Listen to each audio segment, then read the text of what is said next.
যে উইকেটে এবং ইন্ডিয়ার বোলিং লাইন আপের এগেনস্টে টি-20 ক্রিকেটে একেবারেই নতুন সাইফ হাসান 69 রান করতে পারলো, 3টা 4 5টা ছক্কা মারতে পারলো, 135.29 স্ট্রাইক রেটে ব্যাট করতে পারলো, সেই উইকেটে বাংলাদেশের অন্য কোনো ব্যাটার আর দাঁড়াতেই পারলো না। শুধুমাত্র পারভেজ হোসেন ইমন ডাবল ডিজিটে পৌঁছতে পেরেছেন, আর সবাই ফেল করেছেন, আর কেউ ডাবল ডিজিটে পৌঁছতে পারেনি, যার কারণে বাংলাদেশ 127 রানে অল আউট হয়ে গেল, গুটিয়ে গেল এবং ম্যাচটা বাংলাদেশ হেরেছে 41 রানে। এবং ভুলে ভরা ক্রিকেট এই দিন বাংলাদেশ খেলেছে ইন্ডিয়ার বিপক্ষে। ভুলে ভরা ক্রিকেট সেটা নিয়ে যদি আমরা আলোচনা করি, প্রথমত হচ্ছে একাদশ। তাসকিন আহমেদ কেন এই ম্যাচে একাদশে নেই? টি-20 ওয়ার্ল্ড কাপেও ইন্ডিয়ার এগেনস্টে ম্যাচে তাসকিন আহমেদকে একাদশে দেখা যায়নি এবং এদিনও তাকে আমরা প্লেইং 11-এ দেখলাম না। কেন? এখন হতে পারে যে ওয়ার্কলোড ম্যানেজমেন্টের কারণে তাকে রেস্ট দেওয়া হয়েছে, পাকিস্তানের বিপক্ষে বাংলাদেশের সেমিফাইনাল, সুতরাং সেই ম্যাচের জন্য তাকে রেস্ট দেওয়া হয়েছে, সেটা নয় বুঝলাম, কিন্তু শেখ মাহাদি কেন তাহলে একাদশে নেই? শেখ মাহাদি আগের ম্যাচেও দারুণ বল করেছে, সেই শেখ মাহাদিকে কেন আসলে ড্রপ করা হলো, কী কারণে করা হলো সেটা আসলে কোনোভাবেই বোধগম্য হলো না। তো সেই জায়গাগুলোতে সাইফুদ্দিনকে আনা হয়েছে, কিংবা পারভেজ হোসেন ইমন খেলেছেন লিটন কুমার দাসের জায়গাতে, অর্থাৎ যে চেঞ্জ করা হয়েছে সেই চেঞ্জ খুব একটা এফেক্টিভ হয়নি। এবার আসি পাওয়ার প্লেতেই মূলত ইন্ডিয়া রান তুলে ফেলেছিল 72 কোনো উইকেট না হারিয়ে, তো সেখানেই তো বাংলাদেশ আসলে ম্যাচ হেরে গেছে, ওখানেই হেরে গেছে।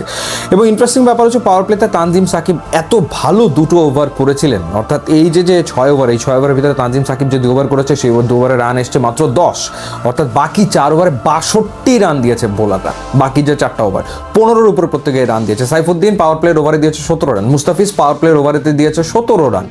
তো ওখানেই আসলে যা ঘটার ঘটে গেছে। নাসুম প্রথম 2 ওভারে দিয়েছেন 28 রান। জাকেরের ভুল ক্যাপ্টেন্সি। তানজিম সাকিব পাওয়ার প্লেতে এত ভালো 2টা ওভার করার পর তাকে কেন বোলিং থেকে সরিয়ে নিতে হবে? কেন পাওয়ার প্লেতে তাকে আর একটা ওভার করানো হবে না, যেভাবে করে জাসপ্রীত বুমরাকে দিয়ে পাওয়ার প্লেতে 3 ওভার করিয়ে নেয় ইন্ডিয়া? তো কেন, কি কারণে তার ওভার আসলে রেখে দিতে হবে সেটা আমার কাছে বোধগম্য হলো না। এটা গেল 1। 2, যখন 6 বোলিং অপশন হিসেবে সাইফ হাসানকে বোলিংয়ে আনা হলো, দারুণ 2টো ওভার করে সাইফ যখন রানের চাকাটাকে কিছুটা টেনে ধরার চেষ্টা করছেন, তারপরেই তাকে বোলিং থেকে আসলে সরিয়ে দেওয়া হলো। কী কারণে? ড্রিঙ্কস ব্রেকের পরে 10 ওভারের পরে গিয়ে তাকেও বোলিং থেকে সরিয়ে দেওয়া, সেটাও আমার কাছে মনে হয় যে সঠিক সিদ্ধান্ত ছিল না। তখন আবার সাইফুদ্দিনকে আনা হয়েছে দ্বিতীয় ওভার বল করার জন্য, এবং তখন সাইফুদ্দিন ওভার বল করতে এসে 16 রান দিয়েছে। তো এই যে ভুলগুলো করেছে জাকের আলী অনিক, সে রেগুলার ক্যাপ্টেন না, সুতরাং সে ভুল আসলে করতেই পারে। সো তার বোলার ডিস্ট্রিবিউশনের ক্ষেত্রে ডেফিনেটলি ভুল ছিল। তারপরেও বাংলাদেশের বোলাররা ওভারঅল তারা পাওয়ার প্লের পরে দারুণভাবে ফিরে এসে ইন্ডিয়াকে মোটামুটি 200 করতে দেয়নি, নাহলে তো একটা সময় মনে হচ্ছিল স্কোর 230-250 হবে। এবং এইখানে মুস্তাফিজ তিনি ভালো বল করেছেন। এরপরে তানজিম সাকিবের কথা তো বললাম, শেষ ওভারটা বাদ দিলে প্রথম 3 ওভারে মাত্র 15 রান তিনি আসলে দিয়েছিলেন। রিশাদ হোসেন তিনি 2টো উইকেট নিয়েছেন, 3 ওভারে 27 রানে 2 উইকেট তিনি নিয়েছেন। রান আউটটা তো দেখার মতো ছিল, অভিষেক শর্মাকে যে রান আউটে তিনি থামালেন সেটা দেখার মতো ছিল, কোনো সন্দেহ আসলে নাই। এরপর সাইফ হাসানের কথা বলছিলাম, 2 ওভারে মাত্র 7 রান দিয়েছেন। সাইফুদ্দিন 3 ওভারে 37 দিয়েছেন, তানজিম হাসান সাকিব 4 ওভারে 29 দিয়েছেন, মুস্তাফিজ 4 ওভারে 33 দিয়েছেন। আর ব্যাটিংয়ের ক্ষেত্রে যেটা বললাম সেটা হলো যে তানজিদ তামিম নাথিং শট খেলে আউট হয়ে গেছেন। এরপরে আমরা দেখলাম যে পারভেজ হোসেন ইমন যখন জাসপ্রীত বুমরা বল করছিল, তিনি রীতিমতো অসহায় বোধ করছিলেন। তার যে অ্যাওয়ে সুইংগুলো আসলে হচ্ছিল, ব্যানানা সুইং যেগুলো হচ্ছিল, সেগুলো তো ব্যাটেই কানেক্ট করতে পারছিলেন না, এই হলো অবস্থা।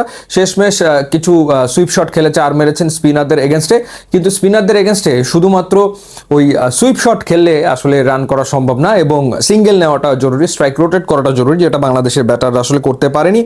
প্রত্যেকেই বিগ হিট করার চেষ্টা করেছে, সুইপ শট খেলতে গেছে। এর ভিতরে শামীম পাটোয়ারি যেভাবে বরুণ চক্রবর্তীর বলে বোল্ড হলো, মানে লাইন একেবারে মিস করলো, দৃষ্টিকটু ছিল, কোনো সন্দেহ নাই। জাকের আলী অনেক রান আউট হয়ে গেল, তাওহিদ হৃদয় বড় শট খেলতে গেল, পারলো না, হলো না। প্রতিদিন তো আর নিশ্চয়ই হবে না। তো জাকের আলী অনেকের রান আউট সেটা ওই সময় খুবই সিগনিফিকেন্ট ছিল, অর্থাৎ ওই সময় একটা পার্টনারশিপ দরকার ছিল সাইফের সাথে। যদি পার্টনারশিপটা হতো তাহলে বাংলাদেশ আরও ক্লোজ যেতে পারতো। তো বাস্তবতা হচ্ছে এই যে সাইফ হাসান করেছেন 69 রান, আর বাকি 10 জন মিলে তারা করেছেন কত রান? 56 না 58 এরকম কিছু একটা করেছেন, যার কারণে 127। এই ভুলে বড় ক্রিকেট পাকিস্তানের বিপক্ষে খেলে বাংলাদেশের এশিয়া কাপের ফাইনালে খেলা হবে বলে আমার কাছে মনে হয় না। ইউটিউব, ইনস্টাগ্রাম লিঙ্ক আছে, যোগ দিলে খুবই খুশি হবেন। Thanks for watching.